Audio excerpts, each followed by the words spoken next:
Hello everyone, welcome to अटैप। My name is Niharika Walia Bhatnagar और मैं आपके साथ में हूँ हमारी पीवाईक्यू के लिए। आज हम बात करने वाले हैं सीआईबी नवंबर 2024 एपीएफएम का previous year paper. So we'll be discussing about this specific examination today. But before I proceed further everyone, आप इसकी बुकलेट को डाउनलोड भी कर सकते हैं हमारी वेबसाइट पर जाकर। ठीक है, so let's be exam ready. Okay everyone, let's begin with it.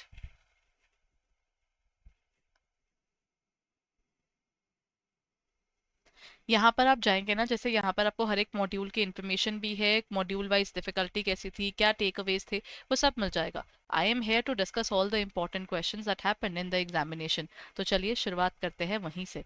आपका फर्स्ट क्वेश्चन कहता है, which of the following is not a strategy used by organisation.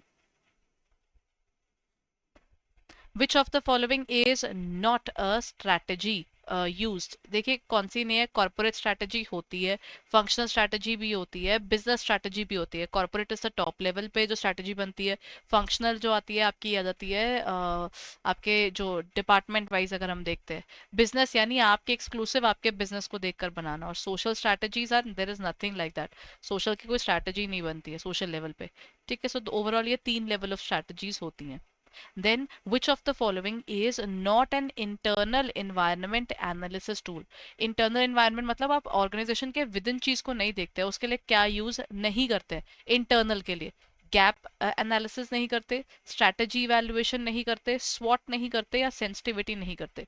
The correct answer here is आपका सेंसिटिविटी। क्यों? क्योंकि सेंसिटिविटी एनालिसिस ना आपके external factors को deal करता है। सेंसिटिविटी पता है क्या कहता है? आप ना डिफरेंट डिफरेंट फैक्टर्स को देखते हैं और उनको हिट करके देखते हैं कि अगर इस एक्सटर्नल फैक्टर्स में ये हिट किया, ये हिट किया, ये हिट किया, तो उसके ऊपर कितना इम्पैक्ट आ रहा है। मतलब जैसे एलर्जी टेस्ट नहीं होता, लोगों को डिफरेंट डिफरेंट कंपोनेंट्स पे देखता है, इस पे ज्यादा एलर्जिक है, उस पर ज्यादा एलर्जिक है, कहाँ पर उसको प्रॉब्लम आ रही है, कहाँ पर नहीं आ रही। वैसे ही बिजनेस मॉडल्स में भी हम करते हैं। मतलब अगर हम टाइम बदल रहे हैं तो फर्क पड़ रहा है क्या? कैश फ्लोज के कम ज्यादा होने से हमारा पूरा मॉडल खराब हो रहा है? That is your internal analysis का टूल नहीं है, ये एक्सटर्नल चीज है ना। क्योंकि ये चीजें बाहर से खराब होंगी, अंदर से खराब नहीं होंगी। Then, which of the following best describes hygiene factors as per Herzberg two-factor theory? Herzberg की two-factor theory ना hygiene factors मतलब motivation hygiene theory कहते हैं इसे। मोटिवेशन कहता है जो चीज आपको पंप अप करती है। कि फॉर एग्जाम्पल आप पेपर के लिए प्रिपरेशन कर रहे हो, you have a thought in your mind. क्या थॉट होगा? कि मेरे को इंक्रीमेंट मिलेगा, मेरी करियर में ग्रोथ आएगी, जीआईबी हो गया, अब सीआईबी भी हो जाए तो मैं आगे सीसीपी के पेपर दूं और मैं अपनी बैंक प्रमोशन करूं, मेरे को चाहिए। दैट्स वन पर्टिकुलर थिंग जो एक अंदर से आवाज आती है, that's your internal motivation. But एक बात बताइए, अगर आपको ऑर्गेनाइजेशन में लाइट ना मिले, ठीक है, बेसिक फैसिलिटीज जैसे वॉशरूम्स ना मिले, प्रॉपर पानी ना हो, बहुत दूर रूरल एरिया हो, तो ये ना आपका काम खराब करता है। कैसे खराब करता है? आप काम को लेकर मोटिवेटेड हो लेकिन जगह के हिसाब से आपको प्रॉब्लम आ रही है। ये अगर मैं बोलूँ कि ऑफिस बहुत सुंदर है, इससे कोई मोटिवेट नहीं होता ऑफिस जाने के लिए कि इतना सुंदर ऑफिस है जी, मजा आ जाता है ऑफिस जाके। नहीं, लोगों को काम से वो चीज ज्यादा इंपॉर्टेंट होती है कि देखो बॉस तंग नहीं कर रहे हैं, मेरा काम प्रॉपर हो पा रहा है, I think I am happy there. But the fact is basic necessities नहीं होंगी तो हमें आती है प्रॉब्लम। तो हाइजीन थ्योरी कहते हैं कि कुछ चीजें ना हमको मोटिवेट नहीं करती हैं, लेकिन इनका ना होना हमें इरिटेट कर देता है। तो हम इन चीजों के ना होने से हो जाते हैं डिससेटिस्फाइड। बस ये आ जाता है हमारा हर्सबर्ग का टू फैक्टर थ्योरी के अंदर। सो वो कहता है factors that motivate employ does not motivate but it leads to a demotivation. इसकी एब्सेंस हो गई तो हम इरिटेट हो जाएंगे, मोटिवेट तो नहीं होंगे। ठीक है, मेरे पास पानी है तो मैं उससे मोटिवेट नहीं होंगी कि ओके मेरे पास आज पानी है, हम 8 घंटे काम कर सकते हैं, नहीं। लेकिन अगर मेरे पास पानी नहीं है ना, मैं अच्छे से अच्छा काम दे दो, इतनी गर्मी में मैं सबसे पहली चीज क्या सोचूंगी? पानी नहीं, आई नीड वाटर, मेरे से काम नहीं हो रहा। Right? Factors relating to the achieving higher levels of personal growth and satisfaction, no, that's motivation part again. Factors that are entirely unrelated to the job satisfaction, no, not really। Related तो है ही ना। Job का अगर आपकी जगह से अच्छी नहीं है तो आप क्या कर लोगे? बड़ी सिंपल सी चीजें हैं जो ऑर्गेनाइजेशन में आपको इम्पैक्ट करती हैं। आपको बड़ा इंपॉर्टेंट है पता है इसके अंदर, कहते हैं हाइजीन के अंदर सैलरी ना नेसेसिटी है। आप काम कर रहे हो, आपने काम कर दिया, सैलरी आपका हक है। अब वो मोटिवेट नहीं कर रही अब, क्योंकि अब आपको मोटिवेट करेगा कि मेरे पास करियर एडवांसमेंट अपॉर्चुनिटी कहाँ है कहाँ नहीं है, क्योंकि आप पूरा महीना लगा चुके हो। आप पूरा महीना लगा चुके हो, सैलरी अब आपके लिए आपकी नेसेसिटी यानी हाइजीन में आ जाता है।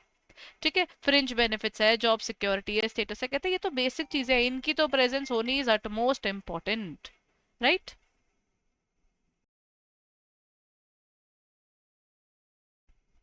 डन। चलिए अब हम चलते हैं आगे।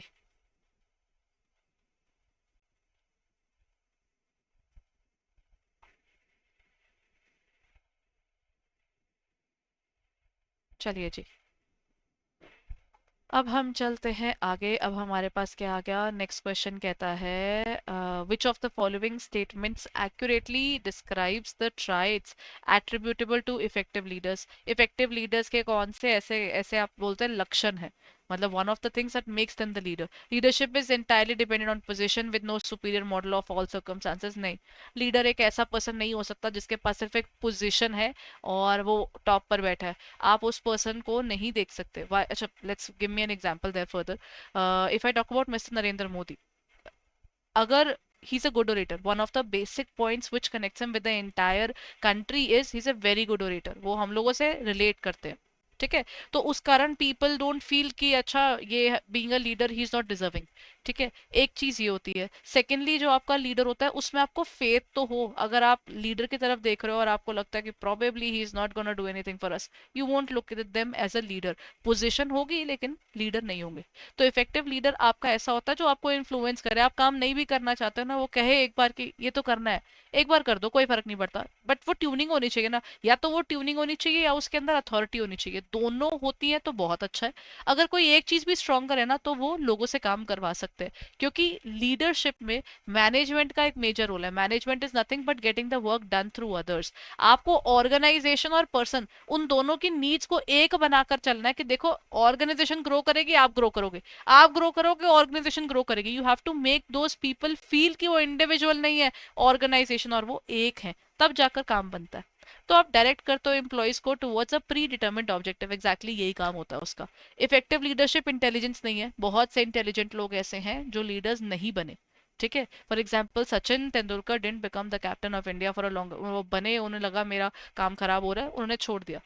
अच्छा प्लेयर होना इज नॉट इक्वल टू अच्छा कैप्टन होना। Rohit Sharma became a very good captain, ठीक है। So that is one particular area. अभी आई थिंक अभी संदीप भी आ चुके हैं, that is there in terms of the हमारी T20 और बाकी सब टीम्स में, इंटरनेशनल प्लेयर्स में। सो इट डिपेंड्स ना, प्लेयर कैसा है, प्लेयर डिसाइड कर रहा है कि वो इंटरनेशनल लेवल पर कैसा चलेगा, उसकी इंटेलिजेंस और उसकी बॉडी वाइज वो कैसा दिखता है, उसकी पर्सनैलिटी, सब चीजें सर अलग है। आप सामने वाले के साथ में कितनी ट्यूनिंग के साथ काम करवा सकते हो, उस पर बहुत आपका लीडरशिप डिपेंड करता है।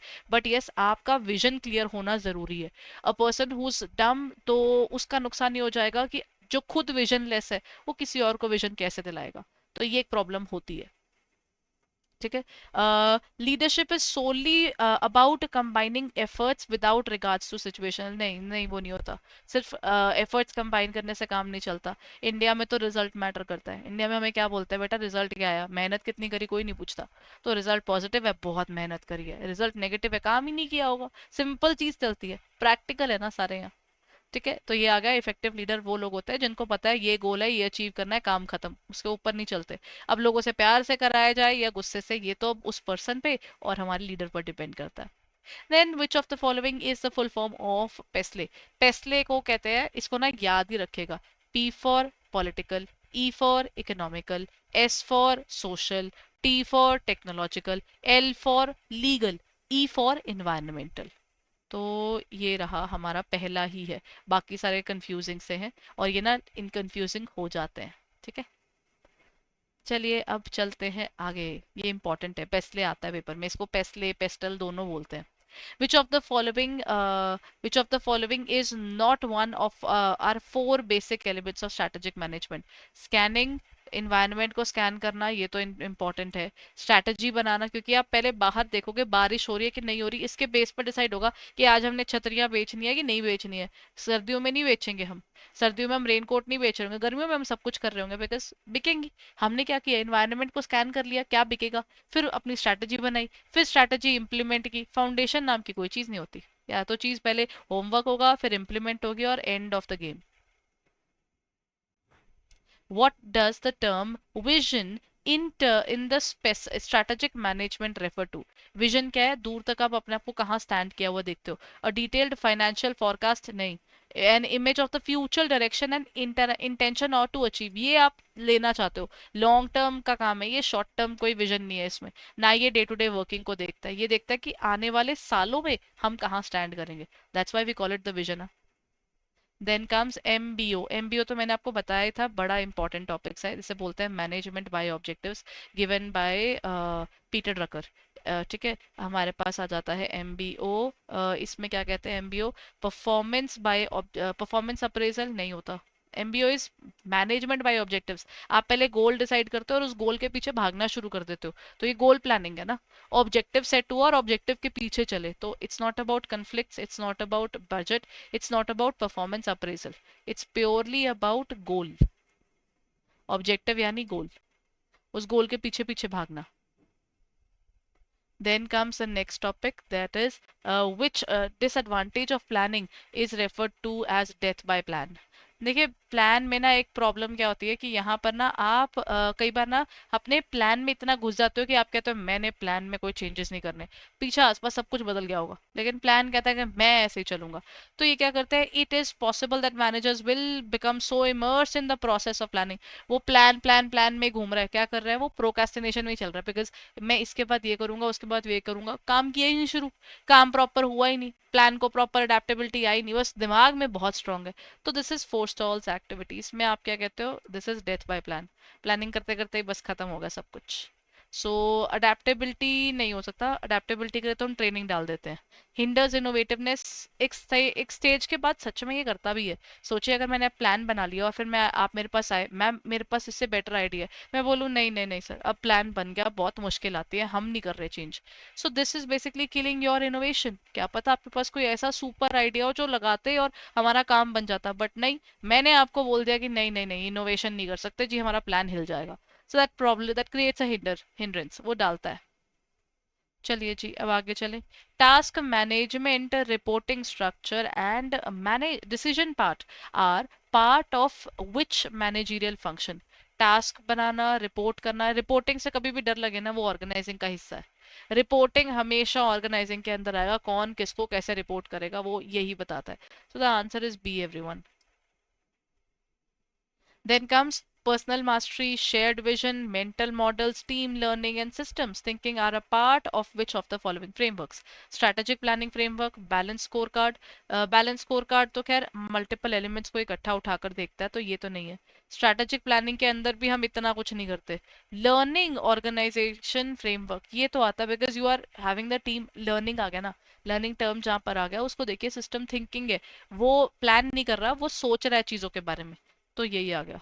बिजनेस प्रोसेस री इंजीनियरिंग तो कुछ और ही कहता है, बीपीआर कहता है समय आ गया सब कुछ बदल देने का, जो चीज आप जैसे कर रहे थे वैसे नहीं करनी है, you come up with a totally different way of working, because हो सकता है पिछला वाला अपना ना कोई ज्यादा अच्छा ना चल रहा हो, या एक अच्छा प्रोसेस ना हो, तो हम कहते हैं जो हमारा पुराना वाला ना हम उसके अकॉर्डिंग ही चलेंगे। मतलब पुराने वाली चीज से हम टोटली अलग हट के कुछ नया करेंगे, तो उसको वो लोग डिफाइन कर देते हैं एज दिस। ठीक है, business process out reengineering, मतलब आप पूरी की पूरी प्रोसेस ही चेंज करने की बात कहते हो, तो इसे उसको बीपीआर कहा जाता है। ठीक है। Okay, next question is about module B, APT theory. ये मैंने अभी आपको 10 मिनट सीरीज में भी करवाया था, बहुत इंपॉर्टेंट है। ये बुक का ही क्वेश्चन आ रहा था, उन्होंने मेहनत भी नहीं करी कुछ करने की। क्या किया है, risk free rate of return दिया हुआ है। एपीटी थ्योरी कहता है, आप ना एपीटी का फॉर्मूला बताते हो, आर्बिट्रेज प्राइसिंग थ्योरी कहता है, एक आप उठाइए risk free rate of return, इससे ना हर चीज की सेंसिटिविटी यानी बीटा से आप मल्टीप्लाई कीजिए रिस्क प्रीमियम, जितने भी फैक्टर्स दिए होंगे उन सब का आपने यही मल्टीप्लाई करना है, बीटा और प्रीमियम। ये कहते हैं कि कभी भी जब आप रिटर्न्स निकालते हो तो आपको एक फैक्टर अफेक्ट नहीं करता, मल्टीपल फैक्टर्स अफेक्ट करते हैं। जब हमें कोई भी चीज के अंदर मल्टीपल फैक्टर्स अफेक्ट करते हैं तो हमें उनको निकालना पड़ता है। Risk free rate of return जैसे दिया हुआ है यहाँ पर है 3%। बीटा कितना था अपना, बीटा था हर एक का अलग अलग है। डोमेस्टिक जीडीपी का कितना था, 0.6 into 4%। फिर सेकंड में कितना आया, that was 0.8 into 2%। Third is gold pricing, इसका याद रखिएगा इसमें यहाँ पर नेगेटिव है, तो इसकी जो भी वैल्यू आएगी वो नेगेटिव में काउंट होगी। और आखिरी है आपका सेंसेक्स। वो आ गया आपका 1.3 इंटू 9%। तो इसके बेस पर जब आप वैल्यूएशन निकालोगे इसका आंसर आता है 15.2।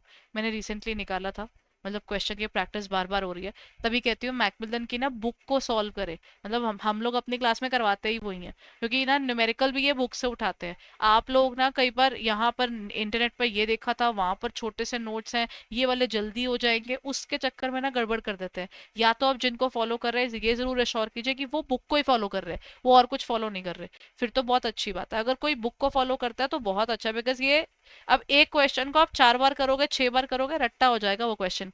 नो डाउट आपने पहले कंसेप्ट के बेस पर किया होगा, इसका मैंने पहले कंसेप्ट समझा था।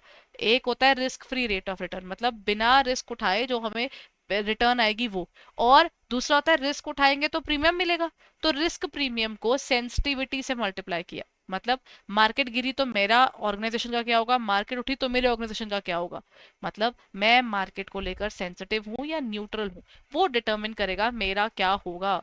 तो उस चीज को निकालकर हमने बस क्या किया, मल्टीप्लाई किया। है तो कुछ भी नहीं क्वेश्चन, इसका आंसर आ जाएगा 15.2, क्योंकि यहाँ पर आ जाएगा -3.5, बाकी सारे आएंगे पॉजिटिव में बड़े नंबर। तो बस वैल्यू करेंगे आंसर आ जाएगा। अच्छा क्वेश्चन, फ्री के नंबर, जेन्युइनली बताऊं तो बिल्कुल ही फ्री के नंबर थे ये, बुक का क्वेश्चन है ये। The decision making process to continue production or shut down a business unit is related to which concept? Marginal costing, relevant costing, capital budgeting, fixed cost। जब हम डिसीजन मेकिंग की बात करते हैं, काम चलाना है कि बंद करना है, शट डाउन वाली चीज के ऊपर जाना ना आपका रेलेवेंट कॉस्टिंग है। अगर मैं शट डाउन करूंगी तो मेरे कौन कौन से खर्चे कंप्लीटली बंद हो जाएंगे, और अगर मैं शट डाउन नहीं करूंगी तो मेरे कौन कौन से काम चलेंगे, उसको निकालना इसका वर्ड इन बी। ठीक है, marginal is all variable costing. Capital budgeting तो कहता है ये एसेट देखूं या वो देखूं। फिक्स कॉस्ट कहता है कि जी इतनी कॉस्टिंग तो लगनी है, उसको देखना। तो that's not the point. If the fixed cost of fix cost of business activities exceed the variable cost. अच्छा ये प्रॉब्लम है, जब हमारी फिक्स कॉस्ट बहुत ज्यादा बढ़ जा रही है वेरिएबल कॉस्ट से, तो इसका मतलब हमारी कंपनी पे बड़ा बोझ पड़ने वाला है। क्यों? क्योंकि प्रॉब्लम ये है कि हमारी रेगुलर वर्किंग हैवी हो रही है। नॉर्मल वर्किंग में ही मुझे पता है हर महीने का मेरे को रेंट बड़ा मेजर पड़ रहा है, तो रेंट निकालना ही एक मेजर टास्क आ जाएगा। तो इसका मतलब है इस केस में मेरे पास हाई ऑपरेटिंग लेवरेज है, डे टू डे वर्किंग मेरी ज्यादा इम्पैक्टेड है, क्योंकि वो मेरे लिए मोटा खर्चा लेकर आ रही है।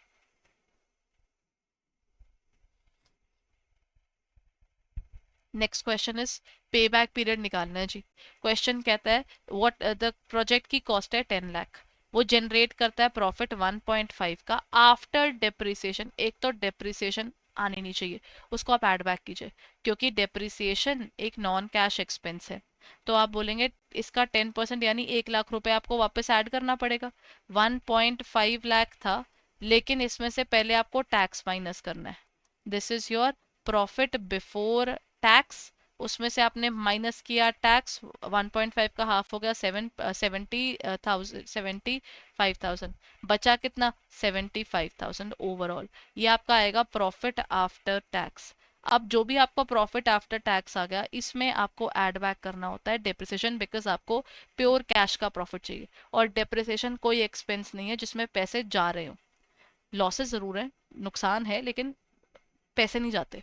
मेरा फोन है रोज इस्तेमाल होता है, उसकी वैल्यू कम हो गई, लेकिन पैसे तो नहीं जा रहे ना। तो मेरा 10% की डेप्रिसिएशन थी 10 लाख पर, तो डेप्रिसिएशन ऐड बैक करके मेरा एक्चुअल प्रॉफिट हो गया 1,75,000 का। बिजनेस में लगे मेरे 10 लाख रुपए थे, और हर साल कितने वापस आ रहे, सिर्फ 1,75,000। सो ऑब्वियसली मुझे थोड़ा टाइम तो लगेगा ना पैसे रिकवर करने में। तो मैं क्या करूंगी, मैं करूंगी 10 लाख से डिवाइड 7 आपका आया, this is 10 lakh divided by 175 lakh. कितना आया 175,000, वो है आपका 5.71 years. Important easy rather super easy question, ये भी बुक का ही है। बुक में ऐसे क्वेश्चन हैं, नॉट एग्जैक्टली बुक का, बट हाँ सिमिलर है। अब आता है सीएपीएम मॉडल। ये अभी रिसेंटली मैंने मोस्ट इंपॉर्टेंट टॉपिक्स में आपको बताया था, ये पेपर में बहुत बार पूछा जाता है। सीएपीएम मॉडल कहता है कैपिटल एसेट प्राइसिंग मॉडल। देखिए रिस्क ना दो टाइप के होते हैं मेन। एक होता है सिस्टमैटिक, एक होता है अनसिस्टमैटिक। जिसे आप खुद से कंट्रोल कर सको वो आपका आता है सिस्टमैटिक, क्योंकि वो इंटरनल है। जो बाहर का है, रशिया में क्या हो रहा है, बेलारूस में क्या हो रहा है, then when we talk about Ukraine में क्या हो रहा है, यूएसए की ट्रेड वॉर के बारे में हमारा कोई कंट्रोल नहीं है। मेरा कंट्रोल सिर्फ मेरे बिजनेस तक है। तो ये कहते हैं कि ये जो सीएपीएम मॉडल है ये आपका सिस्टमैटिक रिस्क उठाता है, अनसिस्टमैटिक नहीं उठाता। जो रिस्क आप बांट सको उसको बोलता है डाइवर्सिफाइबल। आप उसको स्प्लिट कर देते हो कहीं ना कहीं। और एक होता है टोटल रिस्क, मतलब सारे रिस्क मिलाकर। इसका आंसर सिर्फ अपना रिस्क है। नेक्स्ट इज, ये भी हम जो पीछे करके आए वो सेम क्वेश्चन है। अभी ना आज 10 मिनट सीरीज की जो गई है उसमें भी आप जाकर रिव्यू कर सकते हैं। RADR का ये भी बुक का ही क्वेश्चन है एक्चुअली। अब ये क्या कहता है, रिस्क फ्री आपका रिस्क फ्री रेट है 4% यूएसए का, रिस्क फ्री रेट है इंडिया का 7% का। अब वो कहता है ये ना फॉर्मूला क्या होता है, रिस्क एडजस्टेड डिस्काउंट रेट निकालने का तरीका है। आप रिस्क फ्री वाले पोर्शन को उठाएं और मल्टीप्लाई कर दे 1 प्लस रिस्क प्रीमियम वाले से। अब रिस्क प्रीमियम दोनों कंट्रीज में सेम होता है। इंडिया का उन्होंने दिया हुआ है डिस्काउंटेड रेट, यानी रिस्क एडजस्ट करने के बाद इंडिया 12% पर है, और बिना रिस्क के इंडिया वॉज एट 1+7%। तो इसका मतलब जो डिफरेंस आया है वो आया है हमारा रिस्क लेने से। तो इंडिया में अगर आप रिस्क लेते हो उसकी वैल्यू बनकर आई, इन दोनों को डिवाइड किया होगा, वो वैल्यू बनकर आई 1.0467। सो जब आपको ये मिल जाएगा, रिस्क प्रीमियम मिल जाएगा, तो आपने क्या करना है, आपको निकालना है question risk adjusted discount rate in USA. USA में भी सेम चीज करनी है। रिस्क एडजस्टेड डिस्काउंट रेट निकालने के लिए उसका रिस्क फ्री, किसका, यूएसए का, यूएसए का रिस्क फ्री 4% है, और उससे मल्टीप्लाई कर दीजिए प्रीमियम को, 1 प्लस रिस्क प्रीमियम। ये रिस्क फ्री वाला पोर्शन है और ये रिस्क प्रीमियम वाला पोर्शन है। आपको इसे करना है मल्टीप्लाई। जस्ट अ मोमेंट, अब दिख रहा है ना क्लियरली। आपको इसे करना है मल्टीप्लाई, तो आपको ये risk free part of USA was 1+4%, और रिस्क प्रीमियम वाला 1 प्लस ये कितना था, 1.0467 था ना। ये पीछे जो हमने निकाला, यही वाली वैल्यूएशन यूज करनी है। इंडिया का जो यूएसए वाला है वो आपका 8.88 आ जाएगा फिर। ये बुक का क्वेश्चन है एवरीवन, एज इट इज उठाकर आया हुआ है।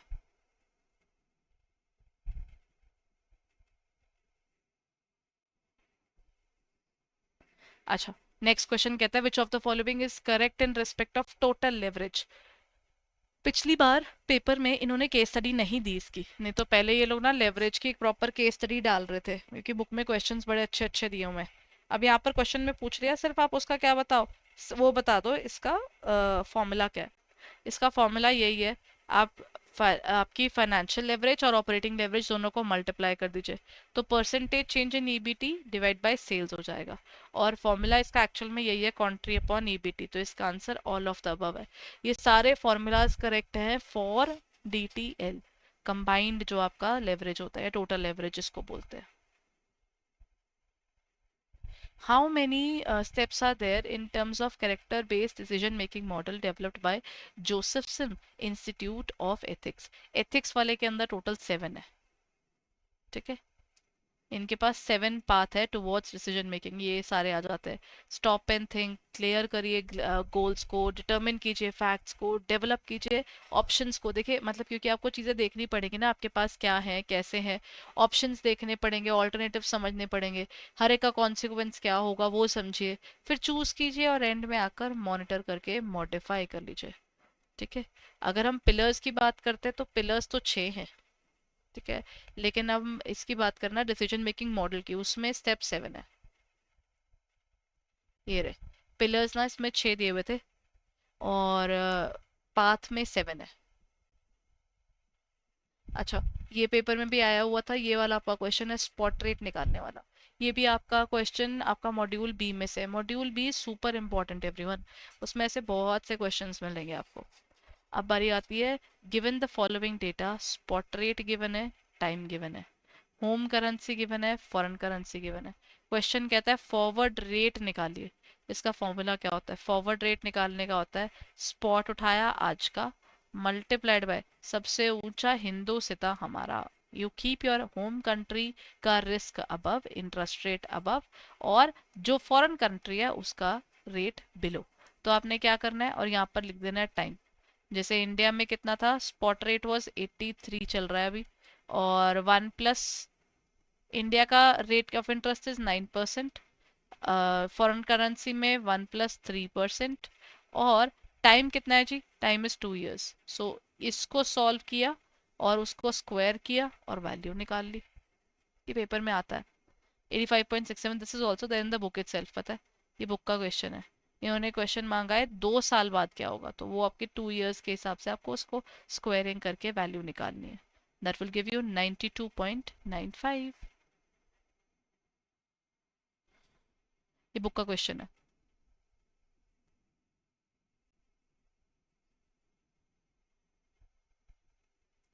Calculate the degree of financial leverage. Financial leverage कैसे निकालते हैं?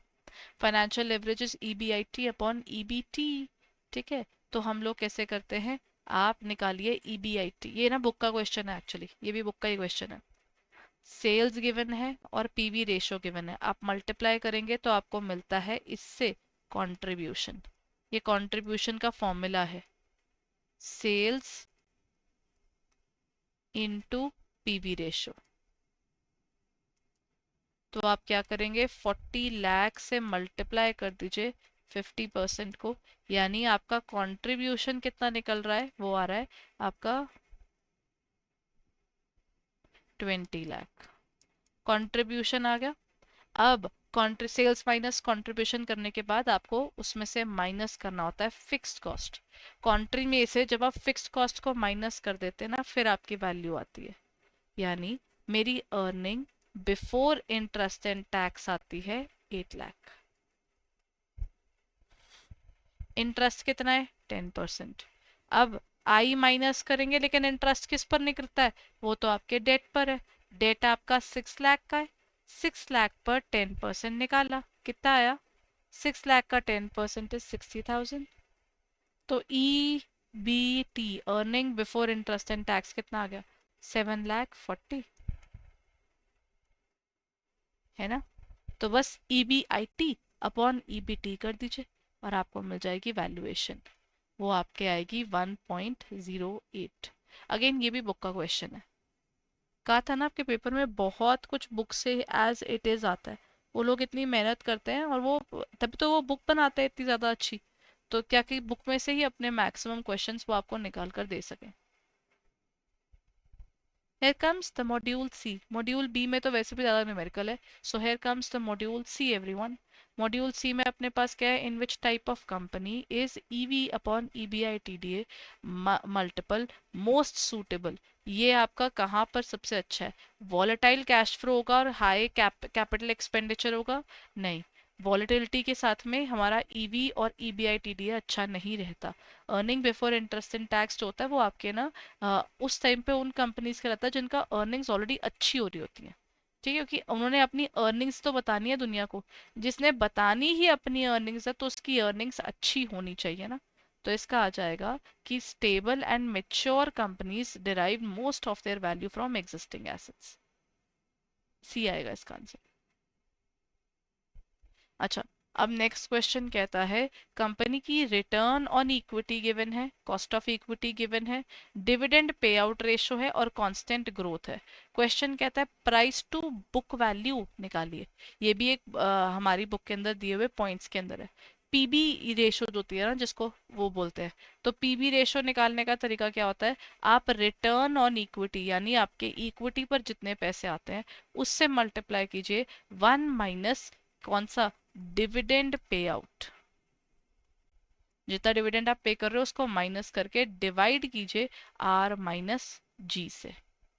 तो रिटर्न ऑन इक्विटी क्वेश्चन में दिया हुआ है 20% इंटू 1 - 80% तो आपका डिविडेंड पे आउट है, डिवाइडेड बाय R कितना था हमारा, R वॉज 15%, माइनस ग्रोथ कितनी है G, growth is 8%। Nothing but an applicability of this formula, कुछ नहीं करना था। सिंपल सा फॉर्मूला था और इसको मल्टीप्लाई करके बस वैल्यूएशन निकालनी थी। बट क्योंकि फॉर्मूलाज याद नहीं रहते, यहीं पर हम मार्क खा जाते हैं पेपर में। ठीक है, इसका आंसर था 1.6। ये भी बुक का ही क्वेश्चन है। मेनी थिंग्स तो आपको एज इट इज बुक में ही मिल जाएंगी।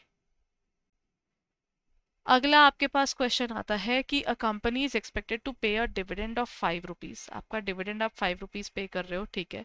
डिविडेंड ग्रोथ आपकी 10% की है और इन्वेस्टर का रिटर्न जो है वो 14% का है। अब प्राइस ऑफ द स्टॉक निकालिए। प्राइस निकालने का तरीका है D1/R - G। बस ये फॉर्मूला यूज कर लीजिए और आपका आंसर आ जाएगा। डिविडेंड दिया हुआ है 5 रुपीज का, रेट आपको दिया हुआ है 14% का, ग्रोथ आपको दी हुई है 10% की। बस इसको कीजिए माइनस, जो निकलेगा वो आपका प्राइस है। Easy question, again a book based question.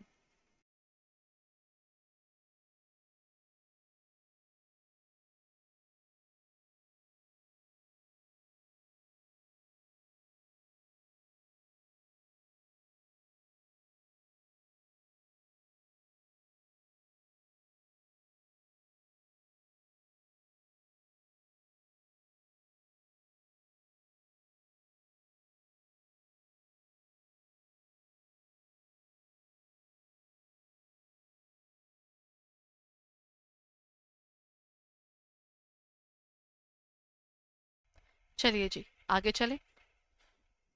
इसके बाद क्या आ जाता है, डिविडेंड डिस्काउंट मॉडल के बाद पेग रेशो। ये भी बहुत इंपॉर्टेंट रेशो है।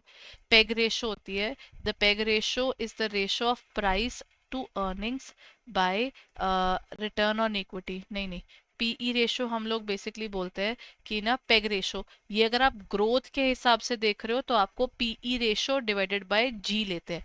पेग में ही छुपा हुआ है। ठीक है, कैसे? ये आपका पीई है और ये आपका जी है। याद ही नहीं करना पड़ेगा अगर आप ऐसे नाम के अंदर से याद रखोगे। This is just one way of learning it, नहीं तो याद नहीं होती। बहुत सारी रेशोज है, जेन्युइनली कह रही हूँ, मुझे पता है बहुत मुश्किल होता है इतने सारे फॉर्मूलाज याद करना, और ऊपर से सिर्फ ए बी एफ एम थोड़ी पढ़ना है, बी एफ एम भी पढ़ना है, ए बी एम भी पढ़ना है, बी आर बी एल भी पढ़ना है, और उसके बाद ये सब फॉर्मूलाज भी याद रखने हैं। तो हर एक फॉर्मूला का एक छोटा सा हैक बनाइए और उसको याद कीजिए। अगर मेरे हैक से आपको याद होता है तो वेल एंड गुड, बिकॉज मैंने भी इसको याद करते हुए अपने तरीके ढूंढे थे ताकि मेरे को ना भूले, क्योंकि मुझे तो पूरी बुक याद करनी थी। तो मुझे उस चीज पे ध्यान रखना था कि मैं उसे कैसे याद कर सकती हूँ इफेक्टिवली। ठीक है, सो पेग रेशो यानी पीई डिवाइडेड बाय जी। अब बारी आती है most typical reasons for merger and acquisitions में not include. Utilisation of surplus नहीं। टैक्स इवेशन, टैक्स इवेशन के लिए हम लोग अगर मर्जर एक्विजिशन करते हैं, ये बोलना अच्छा नहीं लगता, एक्चुअली ऐसा चलता है लेकिन बोलते नहीं है इसको। अब आप बोलेंगे कि हम लोग टैक्स की चोरी करने के लिए मर्जर कर रहे हैं तो वो अलाउड नहीं होगा ना। आप बोलोगे कि देखिए हम लोग अपने पैसे, हमारे पास बहुत आ गया जी, हमें ग्रोथ चाहिए जी, दैट साउंड्स बेटर, तो tax evasion is the point. Then comes in the H model, how does the growth rate decline over time? Over the period of time growth rate कैसे गिरती है? एक होता है exponential over the years, नहीं, वो धीरे धीरे गिरती है। पहले आप हाई ग्रोथ से स्टेबल ग्रोथ पर आते हो, फिर आपकी ग्रोथ बढ़ रही है लेकिन बहुत पेस पर नहीं बढ़ रही है, आप उस सिचुएशन पे आते हो तो धीरे धीरे वो गिरती जाती है। सो लीनियरली चलती है, ये रैंडमली नहीं चलती और ना ही एकदम से शिफ्ट करती है वो। ओके, ये आपका आपका WACC का question. A company's capital structure has three components: equity, preference shares and debt. अब वो कहते हैं इक्विटी शेयर्स का कंपोनेंट ये रहा cost of capital, preference shares cost of capital, debt weight and cost of capital. WACC यानी weighted average cost of capital का formula क्या होता है? आप किसी की भी अगर डेट उठा रहे हैं उसकी इंटरेस्ट रेट से उसी के वेट को कर दीजिए मल्टीप्लाई। कॉस्ट ऑफ इक्विटी उठा रहे हैं उसके वेट से उसे कर दीजिए multiply. Cost of debt equity preference share उठा रहे हैं तो उसके वेट से उसे कर दीजिए मल्टीप्लाई। डेट कितना था जी हमारा? डेट आ गया 40% का वेट है, इंटू 7 कर दिया, प्लस इक्विटी का कितना था, 50% का वेट है, इंटू 14 कर दिया, और last is your preference, preference का 10% तो वेट है, इंटू 10 कर दिया। तो ये वैल्यूएशन निकल कर आएगी, भी बुक के अंदर दिए हुए क्वेश्चंस है। So the answer here comes out to be 10.8। This is weighted average cost of capital.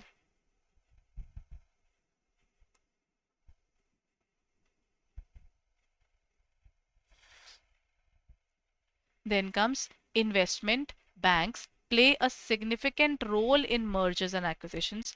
Which of the following is not one of the key roles? कौन सी चीज इनका मेन की रोल नहीं है? Arranging merger and acquisitions by finding desirable companies for purchase, developing defensive strategies to protect target companies, providing funds for purchasing company, or managing day-to-day operations of the merged companies after the transaction. इसका देखिए हम लोग जब बात करते हैं ना merger और एक्विजिशंस में कौन सी चीज है तो उसके की रोल नहीं प्ले करता. डे टू डे फंक्शन संभालना कोई मर्जर के अंदर कोई मेजर रोल प्ले नहीं कर रहा. बाकी सब तो कर रहा है. टैक्सेशन देख रहे हो, डिजायरेबल कंपनी ढूंढ रहे हो, टारगेट कंपनी पर वर्क कर रहे हो, क्या करना है मर्जर के बाद वो सोच रहे हो. These are big questions. Day to day working संभालना is not a big question. Then comes, अच्छा ये पेपर में आया हुआ है, ये पहले भी आया हुआ है, ये इंपॉर्टेंट है. Category dash are specialized funds that deploy diverse or complex trading strategies and may employ leverage through investments in listed and unlisted securities. Category 1, Category 2, Category 3 और Category 4. हमारे पास alternate investment funds का category number 3 आता है actually, sorry 3 आएगा, 4 नहीं है.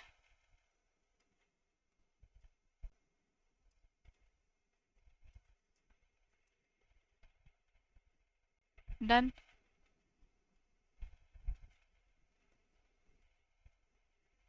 Then comes, which of the following strategies is commonly used by private equity firms to exit their investment and generate returns?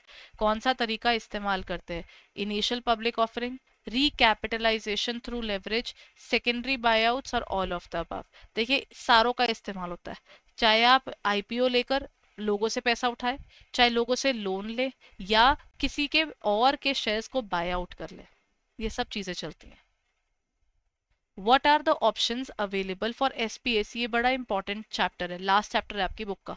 ठीक है. स्पेशल पर्पस एक्विजिशन कंपनी, अगर वो क्या करते हैं, वो क्या करेंगे? What are the options available to public shareholders इस कंपनी के if they are unhappy with the proposed merger? या तो आप बोनस ले लोगे, रिश्वत क्यों लोगे? पार्टिसिपेट इन रिवर्स मर्जर, वो भी नहीं आप कर सकते. कन्वर्ट शेयर्स इनटू डेट, या फिर रिडीम द शेयर्स. आप कंपनी को देखिए, अगर आप मेजर शेयर होल्डर नहीं हो तो आपके पास कोई फैसले नहीं है. तो one thing is you breakup with the company, you से कि दैट्स इट, इसके बाद मैंने इस कंपनी का शेयर लेना, मैं बेचकर निकल रही हूँ. That is redeem their shares. Then 80 IAC section में of the income tax act, which of the following is the maximum turnover for startups to claim deductions? Maximum turnover एक स्टार्टअप का जब वो खुद को स्टार्टअप कहला सकती है वो है 100 करोड़ की. पहले कम थी, बाद में बढ़कर 100 करोड़ हो गई थी. ठीक है. पहले 25 करोड़ थी, इसलिए कंफ्यूजिंग लगता है कि पुरानी डेफिनेशन क्या थी और नई क्या थी. A startup company claiming the deductions under 80 IAC can do so how far consecutive years out of 10? आप कितने टाइम तक के लिए डिडक्शन ले सकते हो? वैसे डिडक्शन जो होती है ना वो आपकी 3 out of 10 years के लिए मिल सकती है, वो भी लगातार. ठीक है. 3 कोई भी साल ऐसे होंगे जिनमें आप बोलते हो कि इस साल में हमारे ना प्रॉफिट माफ कर दिया जाए, इस पर टैक्स नहीं देना, हमको टैक्स हॉलिडे मिल जाए. Which of the following is not the benefit of business analytics? Business को एनालाइज करने से अनफोर्सीन सर्कमस्टांसेस के लिए आप प्रिपेयर होते हैं. मार्केटिंग इनिशिएटिव में ये हेल्प करता है बिकॉज आपको मार्केट की नॉलेज होती है इससे. Allows the business to reduce the waste, ये भी करता है. लेकिन गारंटीज तो कुछ भी नहीं कर सकता. गारंटी तो कोई भी नहीं चीज कर सकती. आज के टाइम पर मैं तो गारंटी दे भी नहीं सकती कि आप पढ़ के जाओगे पेपर होगा कि नहीं होगा. वो आपका क्या होगा? अगर आपने पेपर अच्छे से किया है, अच्छे से समझा है, टाइम पर पहुंच गए थे, आपको तरीका, मल्टीपल फैक्टर्स जुड़ जाएंगे ना पेपर क्लियर करने के लिए. गारंटी देना is a very big thing. तो कोई भी चीज गारंटी तो नहीं देती. बट यस, मेहनत करेंगे, एक गोल की तरफ चलेंगे, स्मार्ट वर्क और हार्ड वर्क को कंबाइन करेंगे, तब पेपर क्लियर होते हैं. isn't it? Because let's understand ना, we are no more those kids जो छोटे होते सब कुछ छोड़ के मैंने इस टाइम कुछ नहीं करना, मैंने सिर्फ पढ़ना है. क्या वो पॉसिबिलिटी अब है? Being an adult, when you have a family, you have people to take care of, you have people to nurture, कितना कुछ चल रहा होता है. और जो अकेले रह रहे हैं उन लोगों के लिए भी चैलेंजिंग है बिकॉज उनको 10,000 और भी काम करने हैं. सो आप ऑफिस के साथ में पढ़ रहे हैं, वो एक बहुत बड़ी बात होती है. तो जब आप वो चीजें कर रहे हैं तो क्या चीज देखनी जरूरी हो जाती है कि कोई भी चीज गारंटी नहीं करती, लेकिन हाँ मेथड, स्ट्रैटेजी, ये इंपॉर्टेंट रोल प्ले करते हैं. Which of the following is not considered as a key skill for successful business analyst? Critical thinking ये तो होता है, problem solving ability ये भी होता है, attention to detail और advanced coding expertise.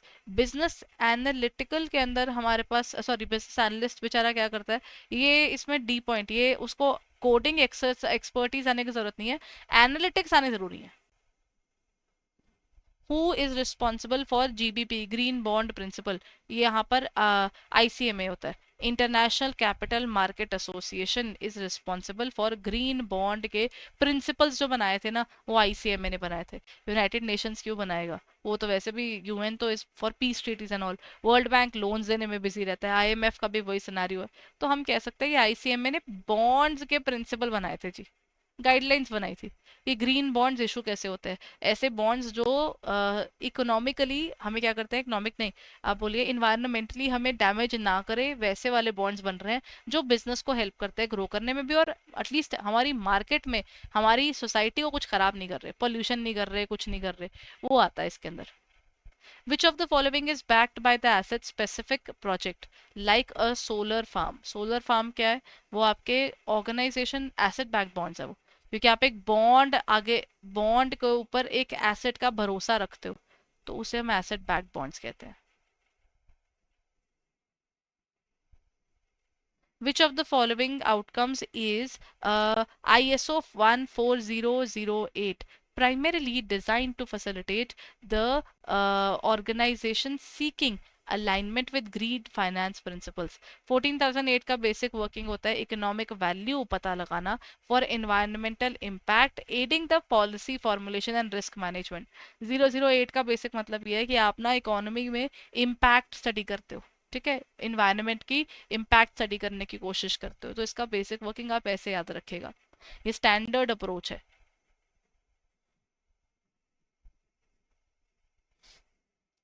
How can the issuance of green bonds improve the reputation of issuers? आप सोसाइटी में सोसाइटी की बेटरमेंट के लिए काम कर रहे हो, तो आप अच्छे कैसे नहीं बनोगे?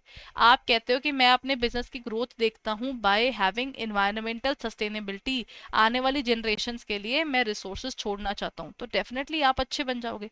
रोड शोज वगैरह से नहीं बनोगे. इन्वायरमेंटल स्ट्रैटेजी ट्रांसपेरेंसी भरोसा दिलाता है, भलाई नहीं दिखती उसमें. Then by reducing the cost, नहीं, सिंपल है, आप इन्वायरमेंट का भला सोच रहे हो अपने बिजनेस के भले के साथ, वही बहुत होता है. What typical serves as the basis of determining the strike price of warrant issued by SPSE? Strike price कैसे डिफाइन होता है? स्ट्राइक प्राइस होता है जब हमारा शेयर प्राइस हम इशू करते हैं, जिस टाइम जो शेयर का जो भी प्राइस चल रहा होगा, जब हमने शेयर इशू किया है लोगों में, तो वो काउंट होता है यहाँ. What are business incubators? Incubators पता है क्या होता है? जिसमें छोटे छोटे बच्चों को रखा जाता है जब प्री टर्म लेबर में वो हो जाए, ताकि ना उनको एक हीट मिलती रहे, जो जैसे वो मदर के वॉर्म में थे वो वैसे ही बाहर ग्रो करे. इन बिजनेस के इंक्यूबेटर्स भी क्या है, वो ना सारी फैसिलिटीज उस जगह पर उस छोटे से स्टार्टअप को दे देते हैं ताकि वो स्टार्टअप ग्रो करे. तो इंस्टीट्यूशंस जो स्टार्टअप को कैपिटल में, टेक्नोलॉजी में, नेटवर्क में मदद करते हैं, वो आ जाते हैं यहाँ पर. बैंक्स का लोन नहीं है, वेंचर कैपिटलिस्ट का पॉइंट नहीं है. बिजनेस इंक्यूबेटर्स फैसिलिटेटर्स होते हैं जो फैसिलिटेट करते हैं. गवर्नमेंट ऑर्गेनाइजेशन दैट रेगुलेट नहीं, ये बिजनेस को इंक्यूबेट करते हैं ताकि वो अच्छे से फ्लरिश करे, ब्लूम करके बाहर निकले. The predetermined conversion price of warrant in case of preferential allotment should not be less than. Pre determined conversion जो आपने चूज किया होगा वो कम से कम आपका एवरेज वीकली हाई लो के हिसाब से होना चाहिए of 2 months preceding the relevant date. आप ना उसका जो वारंट का प्राइस है, हाई लो का जो आपका एवरेज आएगा उस समय का, 2 हफ्ते 2 महीने पहले का, उसका जो एवरेज निकलेगा उसको चूज करेंगे कि अगर आपने आपके वारंट को शेयर में कन्वर्ट करना है, उसका प्राइस क्या रहना चाहिए. ठीक है. Convertible debentures are characterised by, convertible debentures यानी वो डिबेंचर्स जो कल को इक्विटी में कन्वर्ट हो सकते हैं as given an option.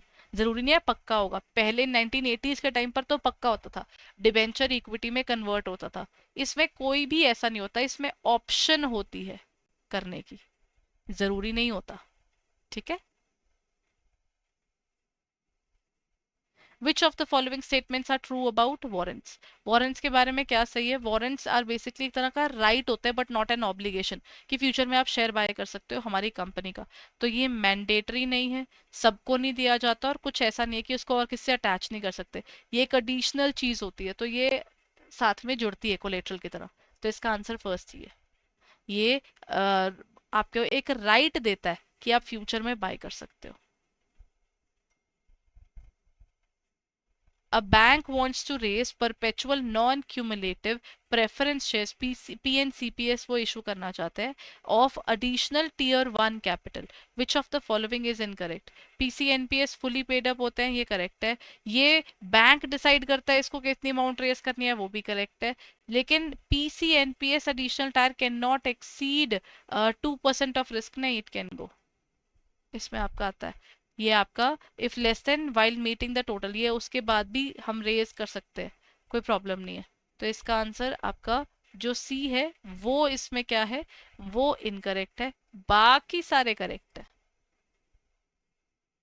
In which phase will the company secure funding to grow its user base, enhance product offering and expand its other geographies? Companies अपने आप को ग्रो करने की कोशिश करती है। सीड फेज में तो वो सोचती है, सीरीज ए वो फेज है जिसमें आकर वो कहते हैं कि हम अपने आप को और ग्रो करा रहे हैं। अर्ली स्टेजेस तो ये आपका बिगनिंग वाला पार्ट है, मेच्योरिटीज जब आपकी कंपनी फुल ऑन ग्रो कर चुकी है, तो वो इसके बाद लॉसेस पे जाना शुरू कर देगी, मतलब कंपनी अपना पूरा फ्लरिश करके जी चुकी है। Which type of financing is described here? Described an investment approach where fund is are provided to established business, often restructuring finances or operations. Unlike venture capital, it targets later stage companies. Beginning वाली नहीं कर रही, later वाली करती हैं। Private equity अकेला है जेड़ा जो कहता है कि मैं ना जो फुल फ्लेज्ड एस्टैब्लिश्ड बिजनेस होगा ना, मैं उसी को देखूंगा। मैं छोटे छोटे स्टार्टअप्स को मैं नहीं देखता। ठीक है।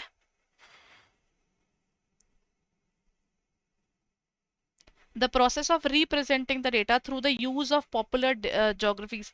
अच्छा, ग्राफिक्स को यूज करना, चार्ट्स को यूज करना, इन्फोग्राफिक्स को यूज करना, ये डेटा माइनिंग नहीं है। डेटा माइनिंग डेटा को स्क्वीज करके डालता है, एक पर्टिकुलर जगह पर रखता है। डेटा प्रोसेसिंग में डेटा को एक प्रोसेस से गुजरना होता है ताकि वो फिल्टर हो सके। एनालिसिस तो थोड़ा ज्यादा ही बड़ा टर्म हो गया, यहाँ पर तो हम सिर्फ डेटा को दिखा रहे हैं, तो वो विजुअलाइजेशन है। Two major issues of a company, of a dash company, are the expensive cost of issuing debt and potential business potential to offer shares at some point of time. Startup company को कोई जानता नहीं होता, क्योंकि companies जो उसके बाद वाली है उनको तो इक्विटी शेयर में कोई मना ही नहीं करेगा। अच्छी कंपनी है, बड़ी कंपनी है, सब पैसा देंगे।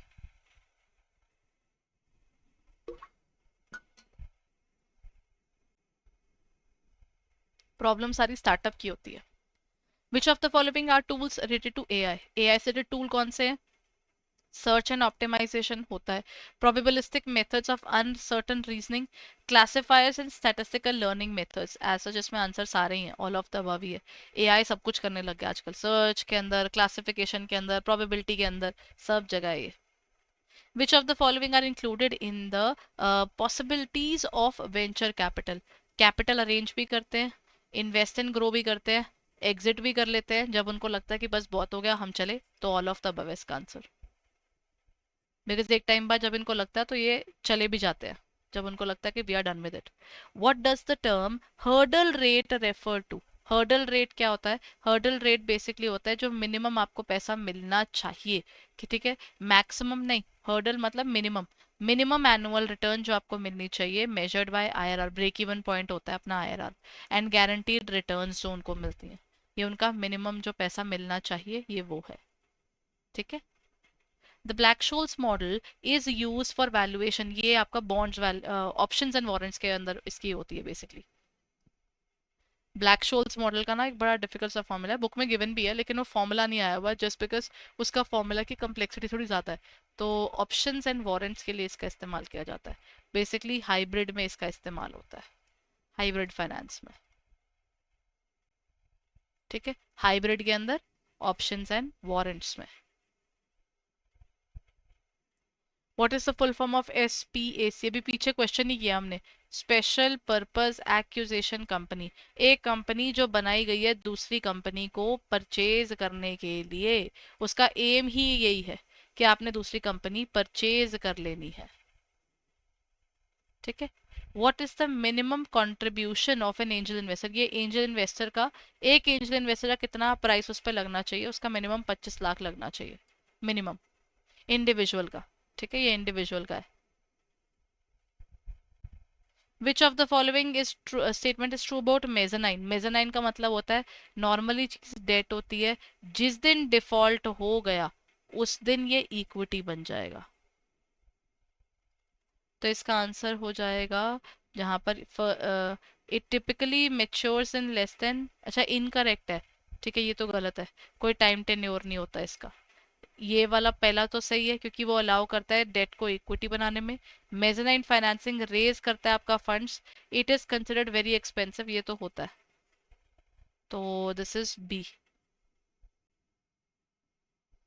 इसके बाद आपको इंपॉर्टेंट टॉपिक्स के वो है कि किस किस तरह के क्वेश्चंस आए थे। सिंस ये रिकलेक्टेड क्वेश्चंस है तो आपको इसमें यहाँ पर मिल जाएंगे कि कौन कौन से टॉपिक से पेपर आया हुआ था। तो these are all the specific things everyone. I hope ये सेशन आपके लिए हेल्पफुल रहा। अगर रहा तो आप हमारी वेबसाइट पर जाकर हमारे कोर्सेज भी रिव्यू कर सकते हैं।